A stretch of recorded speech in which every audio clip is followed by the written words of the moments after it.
The beeping of the hospital monitor was my only companion as I stared at the message on my phone. My fingers trembled as I read it again. Dear, this is paradise. I'm having fun. Get well. Attached was a photo of my husband Liam, his arm draped around Melanie, my supposed best friend, both sporting golden tans and blinding white smiles against the backdrop of turquoise Caribbean waters. The trip I had paid for. The trip we were supposed to take together to celebrate our 10th anniversary. But instead, I was here with metal pins in my leg, a fractured pelvis, and the taste of betrayal bitter on my tongue. 3 days ago, I had been at the peak of my career. Silverman Family Imports, the business my grandfather started and my father expanded, had tripled its profits under my leadership. At 38, I was the woman who had it all: the successful business, the handsome husband, the sprawling house overlooking the bay, and a circle of friends who seemed to adore me. Or so I thought. The accident happened on a rain-slicked highway. A truck swerved, and my car spun out of control. The doctors said I was lucky to be alive. When I woke up in the hospital, groggy from painkillers, Liam was there, his face a mask of concern. He held my hand and promised to stay by my side. The Caribbean trip? I had whispered. You should cancel it, he assured me. Nothing matters more than you getting better. 24 hours later, he was gone, along with our friends, Melanie and her husband Jake, my college roommate Allison and her boyfriend, and 2 other couples from our social circle. All of them enjoying the luxury resort vacation I had arranged as a surprise. All 8 of their flights, accommodations, and experiences paid for on my platinum card. The nurse entered the room, interrupting my thoughts. Miss Silverman, your vitals are looking better today. I forced a smile. When can I leave? The doctor wants to keep you for at least another week. That was quite an accident. As she adjusted my phone buzzed with another message from Liam. The resort upgraded us to the presidential suite. The view is incredible. Wish you were here. My blood boiled. Did he think I was an idiot? Or was he just so self-absorbed that he couldn't see how cruel this was? I opened my banking app and stared at the recent charges: the upgraded suite, champagne service, a private yacht excursion scheduled for tomorrow. All on my dime. In that moment, something inside me hardened. The tears that had been threatening to fall dried up. I had built a successful business by being smart, strategic, and decisive. Now it was time to apply those same skills to my personal life. I called my assistant. Fiona, I need my laptop and some files from the office. Can you bring them to the hospital immediately? Of course, Emily. Is everything okay? No, I said, a strange calm settling over me, but it will be. Within an hour, Fiona arrived with my laptop. I asked her to stay, taking notes as I dictated a series of instructions. 1. Contact my lawyer, Judith Winters, for an emergency consultation. 2. Freeze all joint credit cards and accounts I shared with Liam. 3. Cancel the remaining reservations at the Caribbean resort, effective immediately. 4. Begin compiling information on all company assets and personal property. Fiona's eyes widened as she realized what was happening, but she nodded professionally. Anything else? Yes, I said, opening my email to send specific instructions to the bank. Tell Kenneth to change all my passwords and remove Liam's access to company systems. After Fiona left, I closed my eyes and tried to make sense of how my life had fallen apart so quickly. Had there been signs? In retrospect, perhaps, Liam's increasing interest in my business's finances, the way certain friends always seemed to be available when there was something expensive planned. The subtle comments about how lucky I was to have inherited such a successful company. My phone rang. It was the resort in the Caribbean. Mrs. Silverman, the manager began, there seems to be a problem with the reservations for your party. The system shows that everything has been canceled, but your husband is insisting there must be a mistake. No mistake, I replied coolly. The reservations have been canceled. I see, the manager said carefully. Would you like us to inform them or? Please tell them the cards on file have been declined and that they should contact their banking institution. I hung up and waited. 20 minutes later, my phone exploded with messages. First from Liam.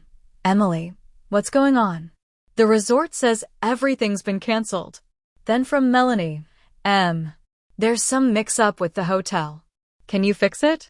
And Jake. Hey, hope you're feeling better. Quick question about the reservations. I ignored them all and instead called the hotel directly, asking to be connected to the presidential suite. Liam answered, his voice tense. Emily, what the hell is happening? They're saying we need to leave. How's paradise, Liam? I asked, my voice steady despite the rage burning inside me. Look, I know you're upset. Upset? No, Liam. Upset is what you feel when someone takes the last cookie. This is something else entirely. I can explain, he began. I'm sure you can, but save it for the divorce attorney. There was a long silence. Divorce? You can't be serious. The resort has a 4 p.m. checkout policy, I said, ignoring his protest. I suggest you start packing. Emily, be reasonable. Where are we supposed to go? That's not my problem anymore. We don't even have return tickets for today. And I just checked our accounts. They're frozen. How are we supposed to? Perhaps one of your new best friends can help you out. Melanie seems particularly generous with other people's money. This is insane, he hissed. You're overreacting too. Goodbye, Liam. I hung up and blocked his number. Then I blocked everyone else from the trip, one by one. Their names disappeared from my contact list like stars blinking out in the night sky. The nurse returned to check on me and noticed the tears streaming down my face. Bad news, she asked gently. I wiped my eyes. Just the opposite. I'm taking out the trash. She gave me a knowing look and discreetly handed me a tissue. Good for you. That night, I couldn't sleep, not because of the physical pain, though that was considerable, but because my mind was racing. Liam and I had been married for nearly a decade. I had trusted him completely. Had he been playing me all along? Was our entire relationship just a calculated move on his part? As dawn broke, my phone rang from an unknown number. Against my better judgment, I answered. Emily, Liam said, his voice strained. Please, just listen. How did you get this number? I blocked you. I borrowed the front desk phone. Emily, we're stranded here. The hotel made us check out, but we can't get flights until tomorrow, and none of our cards are working. That sounds like a personal problem, I replied coldly. Look, I know I made a mistake, but this is cruel. We had to sleep in the lobby last night. Despite everything, I felt a twinge of satisfaction. Consider it a preview of your new accommodations when you get back. What are you talking about? I've changed the locks on the house. You can't do that. It's my home too. Actually, it's not. It's in my name. Check the deed. There was a pause, and I could almost see him processing this information, realizing how vulnerable his position actually was. Emily, please, his voice softened, taking on the persuasive tone he used when trying to charm something out of me. Let's not make rash decisions. When I get back, we can talk about this. I made a terrible error in judgment, but I love you. Save it, Liam. I'm not interested in your version of love anymore. At least send us enough money to get home, he pleaded. After that, we can sort this out properly. I considered it not because I felt sorry for him, but because I wanted him back in the country. It would be easier to serve him divorce papers that way. Fine. I'll have the hotel issue you a credit for economy flights home. Nothing more. Thank you, he said, relief evident in his voice. Emily, I promise when I get back. When you get back, I interrupted, you'll find your belongings in storage and divorce papers waiting for you. Don't bother trying to come home. You're not thinking clearly, he said, his tone turning condescending. You're emotional from the accident and the medication. We need to talk when you're in a better state of mind. His attempt to gaslight me only strengthened my resolve. My mind has never been clearer, Liam. Enjoy the flight home. I hear economy class is particularly uncomfortable for overnight journeys. I hung up and immediately called Judith Winters, my lawyer. When her assistant informed me she was in court, I insisted on speaking with her paralegal. I need to initiate divorce proceedings immediately, I told the young man who came on the line. And I need to secure my assets before my husband returns to the country. Of course, Miss Silverman. I'll have Miss Winters call you as soon as she's available. As I set down the phone, I noticed a text from an unknown number. It was Allison, my oldest friend from the trip. I know you're furious, and you have every right to be, but there's something you need to know. Things aren't what they seem. I need to talk to you alone. I have information that will make this all make sense. I stared at the message, my finger hovering over the block button. Could there possibly be an explanation that would justify what they had done? What could Allison tell me that would make any of this make sense? And yet, a small voice inside me whispered, what if there's more to this story than you know? Before I could decide whether to respond, another message appeared. It's about Liam and Melanie. They've been planning something, and it's worse than you think. Check your home office behind the painting of the lighthouse. There's a safe you don't know about. I froze. The lighthouse painting was something I'd bought on our honeymoon. Liam had insisted on hanging it in my home office, even though it didn't match the decor. How would there be a safe I didn't know about in my own house? And more importantly, what was inside it? I couldn't wait a week in the hospital, not with Allison's message burning in my mind. After pleading with my doctor and promising to hire full-time nursing care, I was discharged 3 days later. The pain was excruciating, but my determination was stronger. My driver, Zachary, helped me into the car. I'd known him for years. He'd worked for my father before me, and he was one of the few people I still trusted. Take me home, please, I said, settling into the back seat with my crutches. You sure that's wise, Miss Silverman? His eyes met mine in the rearview mirror, concerned. Mr. Silverman might be back by now. He's not, I said firmly. And even if he was, it's not his home anymore. The ride was silent after that. When we arrived, Zachary insisted on helping me inside despite my protests. My body was grateful, even if my pride wasn't. Would you like me to stay, Miss Silverman? He asked as I lowered myself onto the living room sofa. I shook my head. No, but thank you. I need to be alone right now. After he left, I sat for several minutes, gathering strength for what came next. The house felt different, emptier somehow, as if Liam's betrayal had hollowed out the space we'd shared. Using my crutches, I made my way to my home office. Everything looked normal. My desk organized just as I'd left it, family photos on the shelves, the large painting of a lighthouse hanging on the far wall, the lighthouse from our honeymoon in Maine. Liam had insisted the painting was an investment, though I'd never particularly liked it. Now I wondered if I'd been blind in more ways than one. Moving it by myself with a broken leg proved challenging, but anger provided surprising strength.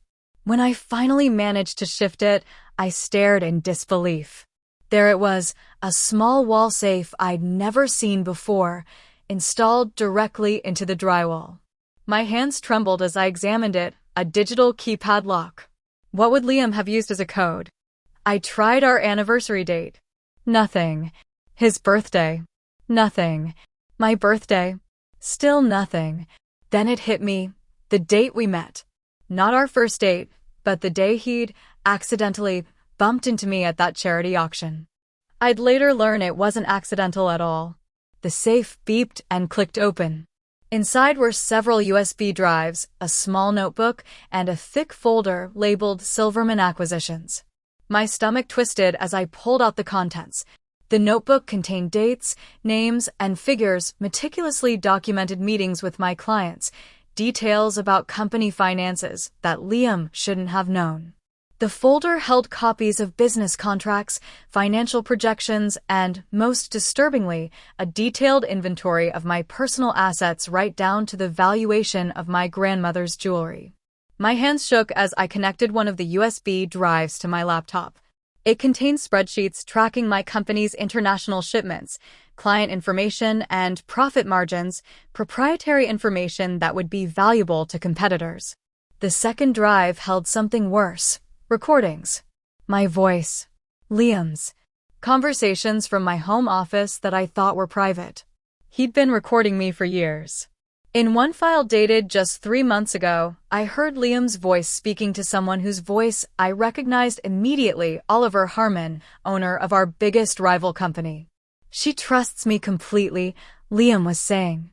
When the time comes, we'll have everything we need to take over. She won't know what hit her. And you're sure you can get her to sign over controlling interest? Oliver asked. Leave that to me, Liam replied confidently. Between the prenup expiring next month and what I've got planned, she'll be out of the picture entirely. What about the others? They're expecting their cut. Melanie and Jake are handling them. Everyone plays their part. Everyone gets paid. Simple. I felt physically ill. Liam hadn't just betrayed me emotionally. He'd been plotting to steal my company, my family's legacy. And he wasn't working alone. Our entire social circle was involved. My phone rang, startling me. It was Allison. Did you find it? She asked without preamble. Yes, I managed, my voice barely above a whisper. How did you know about this? Because I was supposed to be part of it, she admitted. Liam approached me 6 months ago, said there was an opportunity to make serious money if I helped distract you while they gathered information. And you agreed? The betrayal cut deep. Initially, she sighed. I needed the money, my mom's medical bills. But then I saw how far they were willing to go. Liam and Melanie, they're not just after your money. They want everything. The company, the house, all of it. Why are you telling me this now?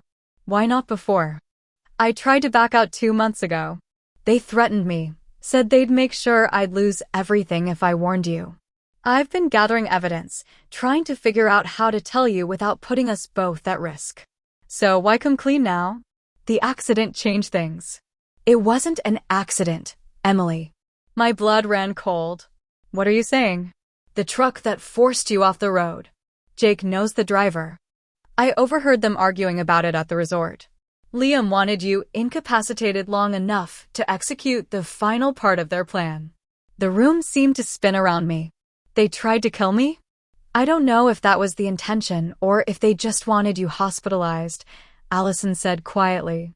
But when I realized how far they'd gone, I couldn't stay silent anymore. I thought about the timing. The accident happened just days before our anniversary, the anniversary that would mark 10 years of marriage when our prenuptial agreement expired. Liam is flying back tomorrow, I said. They all are. I know. That's why I contacted you now. You need to be ready. Ready for what? They're coming to finish what they started. Liam's going to try to get you to sign documents while you're still recovering. Documents that would give him control of everything. I closed my eyes, thinking back to all the times Liam had asked about the business, suggested I not worry my pretty head about certain contracts, insisted that he handle communications with specific clients. It had all been part of a long con. I need proof that will stand up in court, I said, my business mind taking over. Do you have anything concrete? I've been recording conversations at the resort. I have videos, audio enough to prove conspiracy. Send them to me now. While waiting for Allison's files, I called Judith Winters and explained everything. She listened without interruption, then spoke with the calm authority that had made her the most feared divorce attorney in the state. Don't confront him when he returns, she advised. Let him think you're still in the dark. We need to catch him in the act. You want me to let him walk back into my house after he tried to kill me? I asked incredulously. Not exactly, Judith said. I want you to set a trap.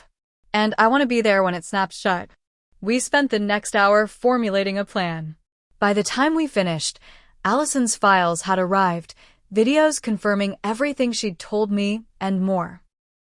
As night fell, I sat in my darkened living room, surrounded by evidence of my husband's treachery. 10 years of my life had been a lie.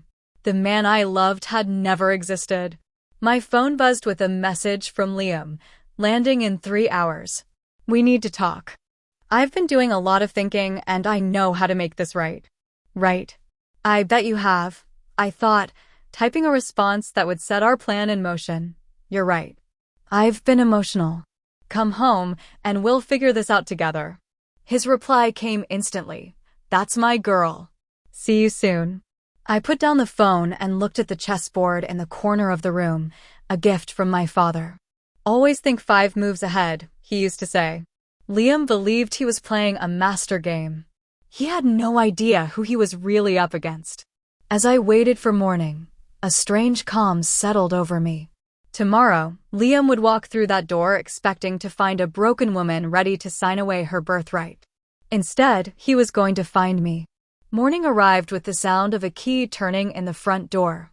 I straightened in my wheelchair, a temporary necessity given my injuries, and smoothed my silk robe.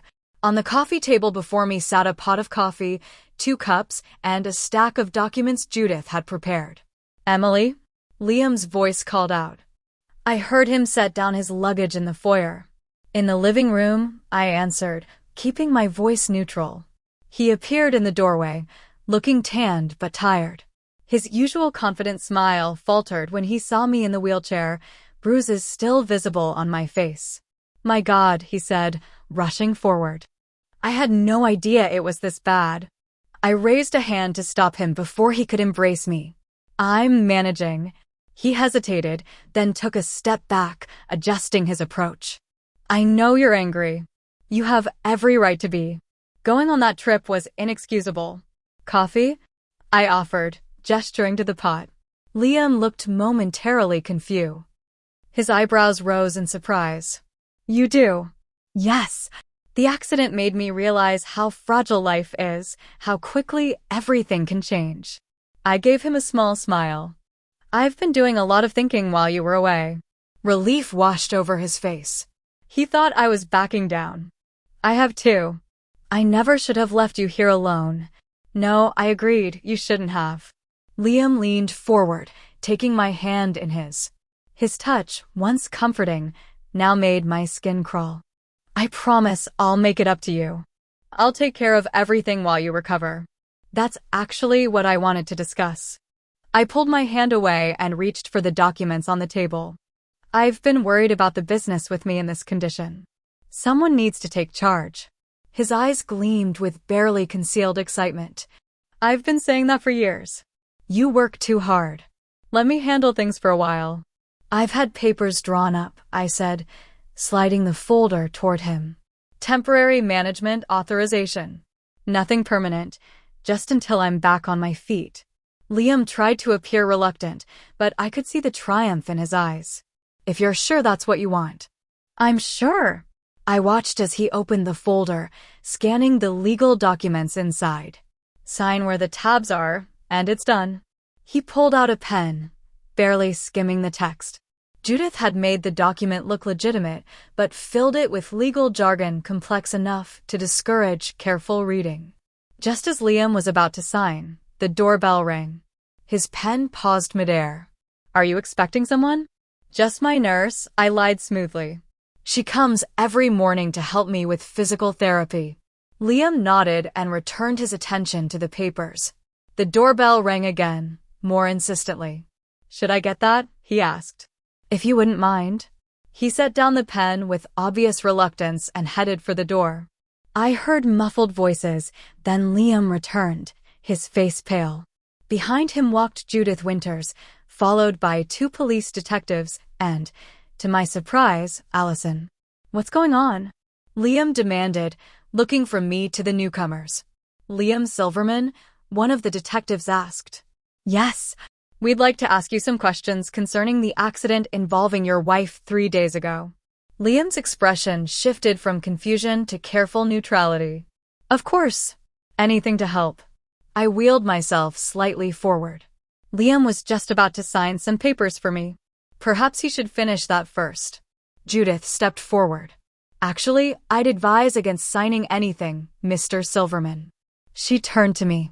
As your attorney, Emily, I should inform you that any documents signed under these circumstances could be challenged later. Liam's gaze darted between us, comprehension dawning. Emily, what is this? I met his eyes steadily. This is me thinking 5 moves ahead. The detective moved closer. Mr. Silverman, we have reason to believe the truck that forced your wife off the road was deliberately targeting her. We have evidence suggesting you may have knowledge of this incident. That's absurd. Liam protested, but I could see the calculation in his eyes. I was out of the country when it happened. Which makes for a convenient alibi, Judith noted. Especially when you have co-conspirators. Co-conspirators. Liam laughed, but it sounded hollow. This is ridiculous. Emily, tell them. I reached for my laptop and opened it, turning the screen toward him. Should I tell them about these recordings instead? The ones where you discussed taking over my company with Oliver Harmon? Or maybe the ones where you and Melanie plan how to manipulate me into signing over my assets. The color drained from his face. Where did you get those? From your secret safe. The one behind the lighthouse painting. His eyes flicked to Allison, who stood quietly by the door. You, he snarled. You told her.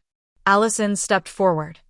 I also told the police about the conversation I recorded between you and Jake at the resort. The one where you discussed the accident and complained that it hadn't gone according to plan. Liam's composure cracked. She's lying. This is a setup. We have the recordings, Mr. Silverman, the detective said flatly. And we've already picked up Jake Miller for questioning. He's been quite cooperative, hoping for a deal. I watched as the realization hit Liam. His perfect plan was unraveling. The mask of loving concern slipped away, replaced by cold fury. You have no idea what you're doing, he hissed at me. You think you're so clever, but you're just a spoiled princess who inherited daddy's company. You didn't build anything. You don't deserve any of this. There it is, I said quietly. The real Liam Silverman. You're nothing without me, he continued, his voice rising. I made you who you are. I shaped every business decision for the last 5 years. I brought in half those clients you're so proud of. Actually, Judith interjected, according to company records, Ms. Silverman personally secured 78% of current clients. Your contribution, while noted, was minimal. Liam lunged toward me, his face contorted with rage. You ungrateful. The detectives moved quickly, restraining him before he could reach me. Liam Silverman, you're under arrest for conspiracy to commit murder, attempted murder, corporate espionage, and fraud. You have the right to remain silent. As they led him away, Liam kept his eyes locked on mine. This isn't over, Emily. Not by a long shot. Once the door closed behind them, I exhaled slowly, feeling the tension drain from my body. Allison approached cautiously. Are you okay? No, I admitted, but I will be. Judith sat across from me, her expression serious. This is just the beginning, Emily. The others will be arrested too, Melanie, Jake, and anyone else involved. But Liam is right about one thing, it's not over. The legal battle ahead will be ugly. I know, I rubbed my temples, feeling suddenly exhausted. But at least now I'm fighting with my eyes open. After they left, I sat alone in the quiet house, trying to process everything. 10 years of my life had been built on lies. The man I thought I knew had been plotting my downfall from the beginning. My phone buzzed with a text from an unknown number. You think you've won? We all have insurance policies, Emily. Liam isn't the only one with recordings. Check your email. You have 24 hours to drop the charges, or everyone sees what's in that video. I frowned, opening my email to find a message with a video attachment. With trembling fingers, I clicked play. The video showed me, clearly intoxicated at a company holiday party 3 years ago, making disparaging remarks about several important clients. Out of context, it looked damning. Another text arrived. There's more where that came from. Enough to destroy your reputation and the company. Your move, Emily. I closed my eyes, remembering what my father used to say, in chess and in business, the greatest danger comes when you think you've already won. This wasn't over. They were still trying to play me, to force my hand. But they'd made one critical mistake. They'd underestimated what I was willing to risk to protect what was mine. I picked up my phone and called the one person who might understand exactly what I was facing, my father's oldest friend and mentor, Judge William Harrison, who had retired from the bench 2 years ago. "William," I said when he answered, "I need your help. It's about Silverman Imports and a conspiracy that goes deeper than I initially thought." "Tell me everything," he replied, his voice grave. As I began to explain, I realized that Liam's betrayal might have been just the tip of the iceberg. How far did this conspiracy reach? Who else had been bought or compromised? And most importantly, who could I really trust? William Harrison arrived at my house within the hour, his imposing figure framed in my doorway. Despite being in his 70s, the former judge carried himself with the same authority that had made younger attorneys tremble in his courtroom. "You look like hell, Emily," he said bluntly, setting his briefcase on the coffee table. I managed a weak smile. "Good to see you too, William." He sat across from me, his piercing blue eyes assessing my condition. William had been my father's best friend and had become something of a surrogate father to me after Dad passed away 5 years ago. "Show me this blackmail video," he said without preamble. I played it for him, watching his expression remain impassive as the recording showed me slurring my words, making indiscreet comments about clients after too much champagne. "Is there anything else they might have?" he asked when it finished. "I don't know," I admitted. "I've always been careful, but clearly not careful enough." William was quiet for a moment. "You said they gave you 24 hours to drop the charges. That tells me two things. First, they're desperate, and second, they don't have as much leverage as they want you to believe." "What do you mean?" "If they had truly damaging material, they wouldn't give you time to strategize. They'd release it immediately." He leaned forward. "Emily, what's the worst thing they could possibly have on you? And don't sugarcoat it." I thought back through my 10 years with Liam, trying to recall any moment of vulnerability or indiscretion. There was a period about 4 years ago when I was struggling with the pressure of running the company. I was taking sleeping pills, sometimes mixing them with wine. Liam knew. William nodded. "Anything else?" "During contract negotiations with Meridian Corp last year, I may have implied we had another buyer interested to drive up the price. It worked, but it wasn't entirely." "Emily, fully common negotiation tactic," William dismissed. "What about your personal life?" I sighed. "Liam and I went through a rough patch 2 years ago. I had dinner with an old boyfriend. Nothing happened, but Liam was jealous. He hired a private investigator to follow me for a while after that." William considered this information. "So the worst they might have is evidence of some insomnia issues, standard business tactics, and a dinner with an ex?" "Emily, that's hardly the end of the world. But the company's reputation is built on far more than a few out-of-context videos," he interrupted. "Your father weathered worse storms, and so will you. Now, let's talk about your next move." For the next hour, William helped me develop a strategy that was both defensive and offensive. When he left, I felt something I hadn't experienced since receiving that first text from Liam in the hospital: hope. That evening, Fiona arrived with dinner and updates from the office. "The board is getting nervous," she reported as she unpacked containers of soup and salad. "Liam's arrest is all over the business news." "What are they saying?" I asked, accepting the bowl she handed me. "That they want an emergency meeting tomorrow, if possible." I nodded, thinking of William's advice: control the narrative before someone else does. "Set it up. And Fiona, I'll need to be there in person." Her eyes widened. "Are you sure?" "Your doctor said." "My doctor isn't fighting for my company's survival." I took a sip of soup. "What else?" "2 clients have called asking to postpone their orders pending resolution of leadership issues." I set down my spoon. "Which ones?" "Harrington Global and BTN Manufacturing." The 2 clients Liam had brought in. Interesting timing. "There's more," Fiona said hesitantly. "Melanie's husband Jake was released on bail this afternoon. His lawyer issued a statement saying he was a victim of circumstance who knew nothing about any conspiracy." "Of course he did." I wasn't surprised. Jake had always been the weakest link in their operation. Any word on Melanie or the others? Fiona shook her head. Not yet, but the police are still gathering evidence. After she left, I checked my email. No further blackmail attempts, but there was a message from Judith. Liam's attorney is requesting a meeting. Says his client has information you might find mutually beneficial. Advice: don't engage without me present. I closed the laptop and wheeled myself to the window, watching as darkness settled over the city lights.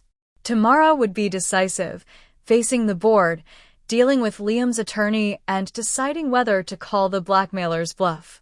My phone rang. Unknown number. Hello. Emily. It was Melanie, her usual bubbly voice now tense. Don't hang up. My grip tightened on the phone. Give me one good reason. Because I can tell you exactly who's behind all of this. And it's not Liam. I laughed bitterly. I heard the recordings, Melanie. I saw the documents. You were all planning to take my company. Yes, but we were working for someone else, she insisted. Someone who's been targeting Silverman imports for years. And why should I believe anything you say? Because the police just released me. I gave them everything I had, names, dates, recordings, and in return, I got immunity. Her voice dropped. Emily, this goes way beyond Liam and me. This involves people you trust, people close to you right now. A chill ran down my spine. Who? Not over the phone, she said quickly. They could be listening. Meet me tonight at the old boathouse at your family's lake property. Come alone. You must be joking. You expect me to meet you alone after everything that's happened. I'll be alone too, she countered. And I'm taking just as big a risk. If they find out I'm talking to you. She didn't finish the sentence. Who is they, Melanie? I'll tell you everything tonight. Midnight.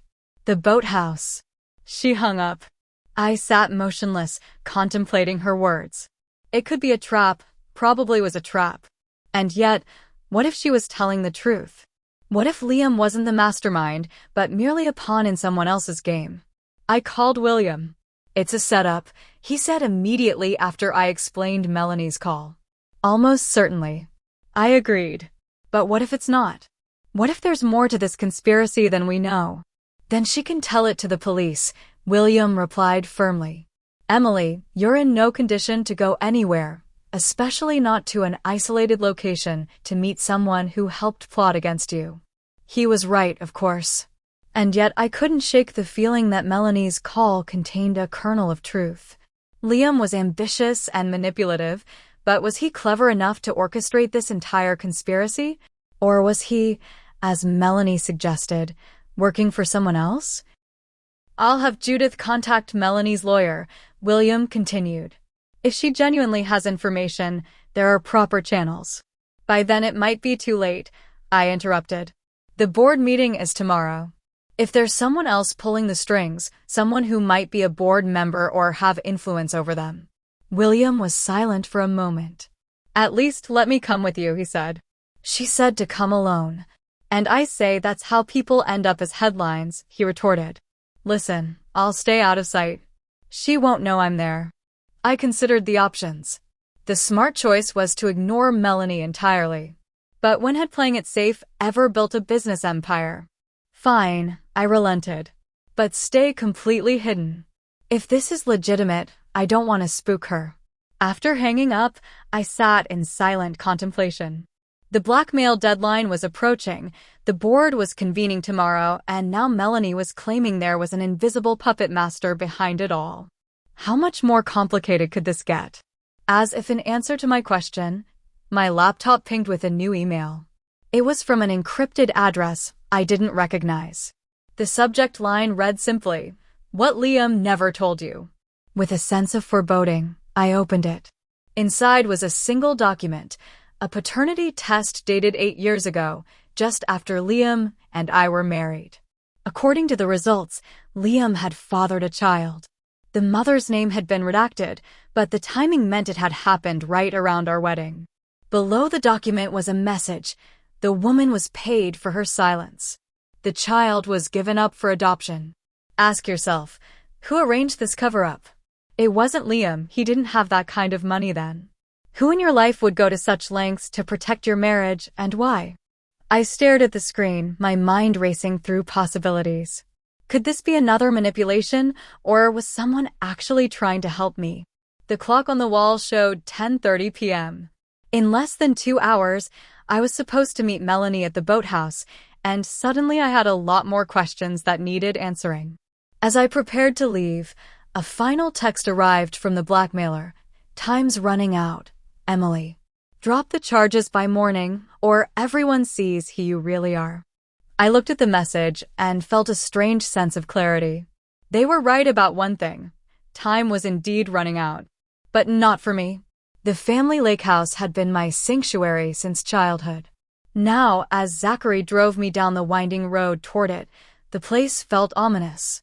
Moonlight spilled across the water's surface, creating ghostly reflections of the surrounding pines. Are you sure about this, Miss Silverman? Zachary asked as he helped me from the car into the wheelchair. No, I admitted, but I need answers. William had arrived earlier to secure the area, texting me that he was positioned inside the main house with a clear view of the boathouse. I don't see anyone yet, his message read. Still think this is a mistake. Wait here, I told Zachary, pointing to a spot where the trees would conceal the car. If I'm not back in 30 minutes, call the police. The path to the boathouse was unpaved, difficult terrain for a wheelchair, but not impossible. The cool night air helped clear my head as I navigated carefully forward, the paternity test and Melanie's cryptic warning circling in my mind. The boathouse appeared empty when I arrived, its weathered door slightly ajar. I hesitated, then called out Melanie. A figure emerged from the shadows inside. Not Melanie, but Fiona. Hello, Emily, she said calmly. I stared at her, confusion giving way to understanding. It was you. She smiled thinly. I've been wondering how long it would take you to figure it out. Where's Melanie? She's not coming. That call wasn't from her. It was me, using a voice modulation app. Fiona stepped closer. I needed to get you alone, away from all your protectors and advisors. Why? I asked, though I was beginning to see the full picture. Because it's time we had an honest conversation about Silverman imports. She perched on the edge of an old rowing boat. Did you look at the paternity test I sent you? Yes. Liam fathered a child right before our wedding. He did, Fiona nodded. With me. The revelation hit me like a physical blow. Fiona had been my assistant for over 9 years, always efficient, always supportive. My father had hired her himself. You and Liam? It wasn't love, she said bluntly. It was strategy. Your father saw Liam getting close to you, recognized him for the opportunist he was, and decided to create insurance. My father? I echoed. He arranged everything, had me seduce Liam to prove his character. When I got pregnant, your father paid for the adoption, my silence, and gave me a position where I could keep an eye on both of you. She laughed. I'm not destroying you, Emily. I'm saving you and claiming what I deserve. Fiona's expression hardened. Your father promised me more than just a job. He promised me shares in the company, a future for my child. But when he died, those promises died with him. I knew nothing about this, I said truthfully. I know. That's why I had to take matters into my own hands. She walked over to a cabinet and removed a laptop. Liam was easy to manipulate, so ambitious, so eager for wealth. I fed him information, guided his plans, used him just as he thought he was using you. And the others, Melanie, Jake, pawns, she dismissed. Greedy, short-sighted pawns. The accident, I said, my voice barely audible. Did you orchestrate that too? Fiona's expression flickered with what might have been regret. That was Liam going off script. He was supposed to isolate you emotionally, not physically harm you. When I found out what he'd done, I decided to accelerate my plans. Which were what, exactly? To expose Liam and the others, help you regain control of the company, and position myself as your indispensable ally. She smiled. The loyal assistant who helped bring down the conspiracy. The blackmail was just to keep you distracted, to make you feel threatened enough to need my help. And then what? I'd be so grateful I'd give you what my father promised. Something like that, she admitted. But now we can skip the theatrics. She turned the laptop toward me. On the screen was a document, my father's personal journal, scanned and annotated. Read it. You'll see I'm telling the truth. I skimmed the entries, recognizing my father's distinctive handwriting. The journal detailed his suspicions about Liam, his plan to test him using Fiona, and, most damning of all, his promise to give her 10% ownership in Silverman Imports. What do you want? I asked, looking up from the screen. What's rightfully mine? Recognition of my role in the company, a seat on the board, and acknowledgement of my child's connection to the Silverman family. Your child was adopted. You gave up your rights. I know where my son is, Fiona said quietly. I've watched him grow up from a distance. He's 12 now. Smart, like his mother. Ambitious, like his father. One day he should know his heritage. I considered my options. Fiona had been manipulating everyone, including me, for years. And yet, if what she showed me was true, my father had made promises to her that I, as his daughter and successor, had a moral obligation to consider. I need time to verify all this, I said finally. The board meeting is in 9 hours, she reminded me. If you go in there without me by your side, you'll face questions you're not prepared to answer. At that moment, my phone buzzed with a text from William. Police on their way. Get out now. You called the police? Fiona asked, noting my expression. A precaution, I admitted. I didn't know it was you I'd be meeting. She nodded, seeming unsurprised. Always thinking ahead. You're your father's daughter. She closed the laptop. We don't need the drama of a police intervention. I've laid my cards on the table. Now you decide. Are we allies or enemies? The sound of approaching sirens filtered through the trees. We had minutes, perhaps seconds. Come to the board meeting, I said. Bring the journal. If everything checks out, we'll negotiate terms. And Liam? The others. They tried to steal my company and hurt me in the process. They face the consequences. Fiona studied me for a moment, then nodded. I can work with that. As the police lights became visible through the trees, I realized this was never about revenge. It was about legacy. My father's, mine, and perhaps even Fiona's. William rushed in, followed by 2 officers with flashlights. Emily, are you all right? I'm fine, I assured him, my eyes still on Fiona. We were just having a long overdue conversation about the future of Silverman Imports. 6 hours later, I sat in the boardroom, commanding the head of the table from my wheelchair. Fiona stood beside me, poised and professional as always. Across from us sat the board members, uncertain and wary after the events of the past week. Gentlemen, ladies, I began, we have much to discuss about the future of this company. As I laid out my vision for moving forward, stronger, wiser, and more vigilant than before, I thought about Liam, now facing charges that would keep him behind bars for years. I thought about Melanie and the others, their social status and reputations in tatters. And I thought about the Caribbean, where this all began. Paradise lost for some. Paradise reclaimed for me. I had gone through fire and emerged not just intact but transformed. The Emily who had lain broken in that hospital bed no longer existed. In her place was a woman who understood that trust must be earned, power must be protected, and sometimes the most important person to save is yourself. To new beginnings, I concluded, raising my water glass as the board members echoed the sentiment. Fiona caught my eye and gave me the slightest of nods. We had survived the storm. What came next would be on my terms, and this time, I'd be watching the horizon for signs of trouble long before the clouds gathered.